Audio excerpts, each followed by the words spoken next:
As we obey and trust Yahweh, we give praise to the name of God.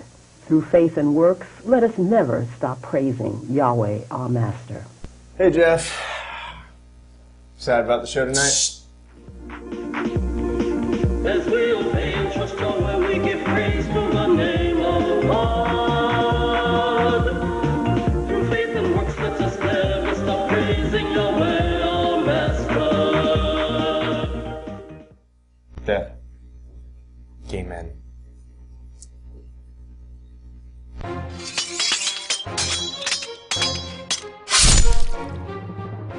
Welcome to the Sword Fight. I'm Mike Douglas. And I'm Jeff Donnell. How do gays who are still religious reconcile their beliefs with their gayness?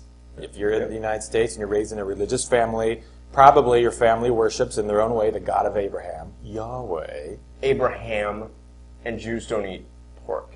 Is that where it crazy? came from? Because Ham is in his name? I believe so. I don't know though. Frankly, I don't understand gays who retain their religious beliefs. When I meet them and they claim that they're still Christian or even religiously Jewish or whatever it is that they are, it blows my mind.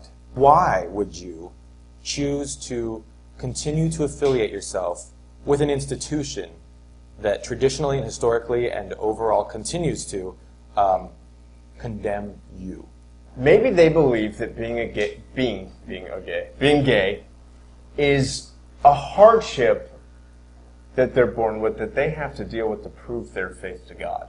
In central Los Angeles, period, there are a number of local churches. They are gay congregations who do believe in Christ. Well, my question to them would be, and you're not them, so, but I mean, we can speculate. My question to them would be, do you believe homosexuality is a sin? And I would hope that their response would be, no, we don't. I think actually Christians have an advantage when it comes to reconciling their beliefs with their lifestyle. If I'm a gay Christian who believes that gay is wrong, I can still pray for forgiveness and be okay. This is just one sin that I have that maybe some other people don't have, but they have some that I don't have, and we're all just going to use the Christian faith to get us to heaven and to keep ourselves clean and pure. Well, I hope that these gay Christian congregations that you're speaking of don't have that point of view, because I think that's a terrible, self-loathing way to live. And I think that everyone should just do what you think they should do. If you and I are in a relationship and we're married and we love each other and we kiss each other goodnight each night and say, I love you, Mike, I love you too, Jeff, and then what am I going to do? Roll over and pray to Jesus to forgive me for that love that I have with you? I don't know, because that's absurd. I really don't believe it's that hard for people who are religious. I think they can say, yep, says gay is wrong, but really I'm not really preoccupied with it. Well, then why not go all the way and think just a little further and say, you know what, there's nothing wrong with it. I think for a lot of people, they have to come back to. They have to decide, they've renounced their faith and kind of have to come back to a place where they find a need for religion. They feel like they're missing something, and they want to go back to it, but not the way that they were raised. Basically what they're doing is, which so much of Christianity does, is picks and chooses what they like from a religion, which doctrines they like, which they don't, and they create their own religion from the biblical palette. That's bullshit, I don't like that. I like that, so I'm going to put that in my, quote, beliefs. And I'm going to, if you will, choose to believe this versus that, which, to me, is intellectually completely dishonest. If you're going to reject some of it, why not reject all of it logically? And if you're going to take some of it, then why not take all of it logically? I say your feelings about religion are so strong because of the intense experience you had with it growing up. I was raised in a family of Jehovah's Witnesses. So I was raised in extremely dogmatic, strict religion that was apocalyptic. The end of the world is coming, and it has a whole lot of arbitrary rules. It's very strict. It's not one of these feel-good religions. It's like, by the book. Yeah. So I think a lot of people think, oh, you left your religion because you were gay. My lack of belief in any gods is not from emotions.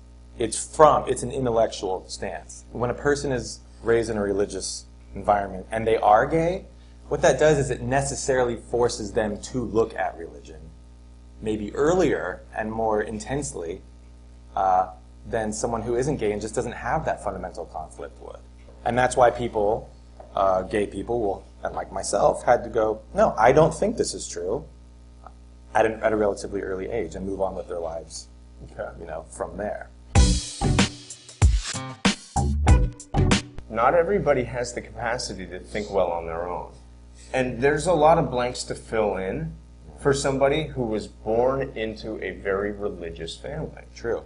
And so not everybody has the ability to deal with also the discomfort it would cause them to renounce their faith. But you know what? Grow up. And yes, it's hard, but do the work. I mean, a lot of people, when they say, well, I was raised to believe ... my response is always, I don't care what you were raised to believe. What do you believe? You're an adult now. Maybe they really, really, really like it, man. They like it? Yeah. I think a lot of religious people honestly go for the coffee and the social hour. Absolutely. I don't necessarily think not all people go home and read the Bible when they leave the church. Yeah. It's just kind of like, I know. They go for the social aspect. I know. I just feel like... And you hate them for that. I don't hate them for that. I just wish people would take a more principled stand more often. You don't have to believe in anything supernatural without any evidence to get those things from other people. I understand that, and to be honest, it's just not my thing. Yeah. I've never really been... You like cars!